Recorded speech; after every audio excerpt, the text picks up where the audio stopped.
Bien, son la una con 28 minutos. Vamos a conversar con el señor Luis Enrique Aguilar, él es director de programas y proyectos de la ONG Capital Humano y Social Alternativo, sobre esta terrible realidad que hemos estado viviendo en estos últimos días, pero que no es nueva y que no es de estos últimos días ni estas últimas semanas, sino que hemos venido arrastrando mucho tiempo, ahora es más visible, probablemente hace mucho tiempo no se denunciaba.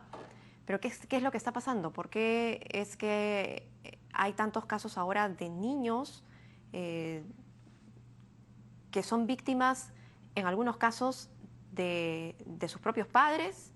En otros casos, como hemos visto, esta niña que fue dejada al cuidado de un menor de edad y que, bueno, salió a buscar a su mamá y se terminó encontrando con un delincuente, con un monstruo en la calle. Sí, bueno, en realidad, como bien has dicho, es una problemática que siempre nos ha acompañado. Sin embargo, lo que suele pasar es que, como toda problemática de una población en situación de vulnerabilidad, como son los niños y niñas, normalmente no es tan visible como otro tipo de problemáticas. En el caso solamente de las personas desaparecidas, por ejemplo, se calcula, por información del Instituto Nacional de Estadística, que aproximadamente 10.000 personas serían o estarían en esa situación al año, de lo cual alrededor de un 56% son menores de edad. Es O decir, sea, 5.000, ¿no? más o menos, 50.000. sí. 50.000. No, No, 5.000. 5.000. 5.000, sí. Eso varía obviamente de año en año, pero suelen ser las víctimas con más frecuencia. Por ejemplo, el portal Te estamos buscando, que tiene la Policía Nacional y el Ministerio del Interior para registrar los casos de personas que han desaparecido, pero que son menores de edad, porque solamente es usado para registrar los casos de menores de edad.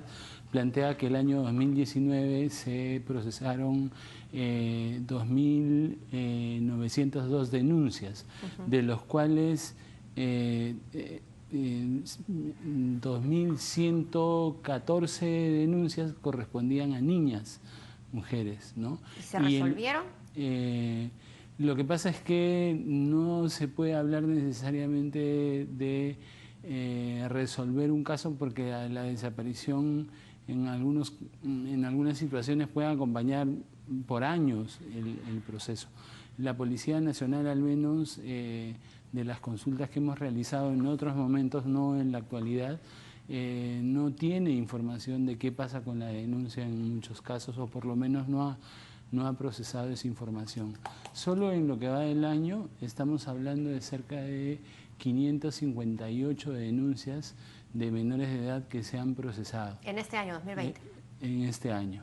Todos debidamente registrados por la policía en el portal y obviamente a través de sus distintas instancias, ¿no? 568 denuncias. 58. 558 denuncias. ¿Y sabemos qué ha sido de estas 558 denuncias? Es decir, ¿se le hace un seguimiento para saber qué pasó finalmente con estos casos? Nosotros no lo hemos hecho ya desde hace algún tiempo. Estábamos muy abocados a la problemática hasta el año 2012, luego se ha convertido y se ha quedado como una de nuestras líneas de trabajo, pero no hemos hecho, para ser real, un estudio o una investigación que analice la evidencia que dan estos casos. Pero calculo que, como pasa con buena parte de la gestión de la información que tiene el Estado, no debe haberse todavía analizado lo que me estás consultando, ¿no? Claro. Pero es una pregunta real y necesaria, es decir, Claro, porque no de se pueden nada haber sirve, esfumado, ¿no? No se pueden haber efectivamente, desvanecido. y no puede simplemente quedarse en, bueno, registré la denuncia, cumplí con subirla en un sistema e inclusive difundir la denuncia. Ahí ya tenemos algunos problemas, sino que, pero no sé qué ha pasado con el caso, ¿no? Entonces, creo que esa es información que, por ejemplo, a corto o mediano plazo debería el Ejecutivo analizar y poder dar un informe cierto de qué está pasando con las denuncias que recibe, ¿no? Claro, no se trata, como usted bien dice, de hacer una larga lista con todo, como ocurre luego con las mismas listas de las personas, de las mujeres fallecidas, ¿no? Hacemos un conteo del 1 al 100 a fin de año y finalmente, ¿qué pasó? ¿Qué pasó con los huérfanos? ¿Qué pasó con el caso? ¿Qué pasó con el asesino? ¿No? Entonces, es más que hacer una lista de conteos simplemente. Efectivamente. Además, por lo menos a nosotros nos queda un poco la sensación de que la respuesta del Estado normalmente está vinculada a un hecho, a una situación de alto contenido mediático. Es decir, recientemente había pasado, por ejemplo, la última modificación o la última aprobación de un protocolo que acaba de ser aprobado el 27 de febrero, coincidió, vamos a decirlo así, con la desaparición de la señorita Sol Siret, ¿no? Bueno, sí. No, el caso, claro. Y, Sí. claro, o sea... Porque apareció el cuerpo después de muchos años. Efectivamente, pero ese era un protocolo que venía siendo o estando pendiente en ser aprobado 10 meses. Entonces, lo mismo pasó con la ley que reemplazó a la ley Brunito, que es el decreto legislativo 1428, que fue consecuencia de la situación que vivió la niña Jimena. Entonces, cada vez que ha habido la aprobación de una norma vinculada con al menos personas desaparecidas, normalmente ha habido un caso que ha llamado la atención pública. Entonces, sí, claro. El Estado, si quiere variar esa sensación o esa percepción que pueden tener no solamente nosotros, sino también otros miembros de la sociedad, necesita demostrar que hace un análisis profundo de lo que es la problemática de personas desaparecidas. Nosotros, por ejemplo, hemos dado cuenta de la relación entre trata de personas y personas desaparecidas. A eso precisamente iba, porque yo recuerdo que como reportera también hemos cubierto muchos casos de adolescentes desaparecidas.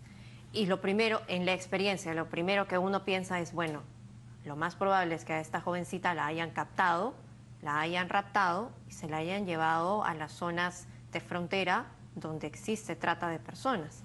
Y la policía también lo sabe y lo puede deducir fácilmente porque es su trabajo y pueden hacer un trabajo dedicándose a encontrar a esta menor y sin embargo hay muchas familias que siguen esperando por años y nunca encuentran a sus hijas o a sus familiares. No, de hecho, por ejemplo, para nosotros nos sirve mucho el registro de la información y de los casos que atendemos para justamente dar cuenta de este tipo de situaciones.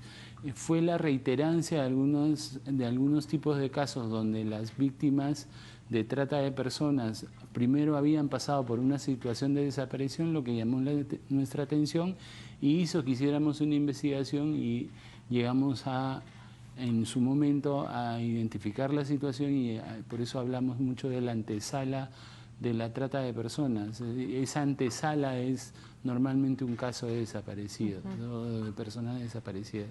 Entonces, ese tipo de análisis más estratégico es el que, por ejemplo, algunas dependencias de la policía deberían estar haciendo, ¿no? Ojalá que producto o como parte de las, digamos, de la reparación simbólica que tiene que haber a la familia y a la propia niña por lo que ha sucedido con su fallecimiento, implique también que el Estado adopte una actitud más prospectiva de lo que tiene que hacer y deje simplemente de reaccionar frente a la situación y luego pasa al letargo, ¿no? Es decir, ya no veo el caso. No hay casos de desaparecidos, entonces no hacemos nada con respecto a los desaparecidos. Sí, nunca mejor dicho. Así es cierto. Y siempre tiene que pasar algo, como siempre decimos, tiene que pasar algo para que reaccione con ese algo. Tiene que explotar algo en un sitio para que se haga algo al respecto. Tiene que morirse alguien en una carretera para que hagan algo en la carretera. Lamentable, pero cierto. Y además también es muy importante la labor que cumple la autoridad en este caso. Y ha sido muy importante también cambiar la mentalidad de la policía que es la primera línea de intervención, digamos, porque es el primer contacto con el ciudadano cuando va a denunciar y que es el primero que en muchos casos, y ha sucedido, pues desdeña tu denuncia. Así es.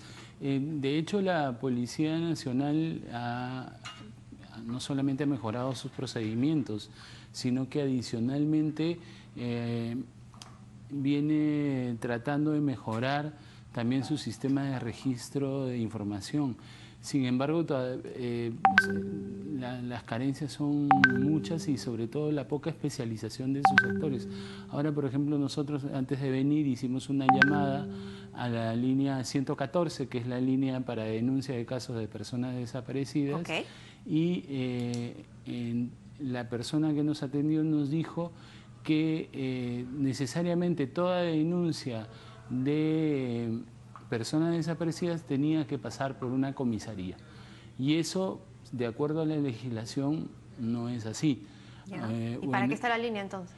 Claro, ese es el tema. O bien, ¿para qué está la línea? Por el hecho de que tengo que pasar por una comisaría, o si se equivocó el suboficial que nos atendió, ¿por qué tenemos que convertir a la línea en una especie de barrera frente a la necesidad de denuncia que tiene un ciudadano?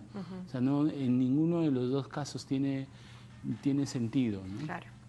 Bien, le agradezco mucho por haber estado aquí, poder conversar un poco de este tema que realmente es muy amplio, da para muchísimo más, pero al menos vale la pena tocarlo y visibilizarlo. Muchas gracias, Luis Enrique Aguilar. 1:39 de la tarde. Vamos a una breve pausa. Esto es Primero a las 2.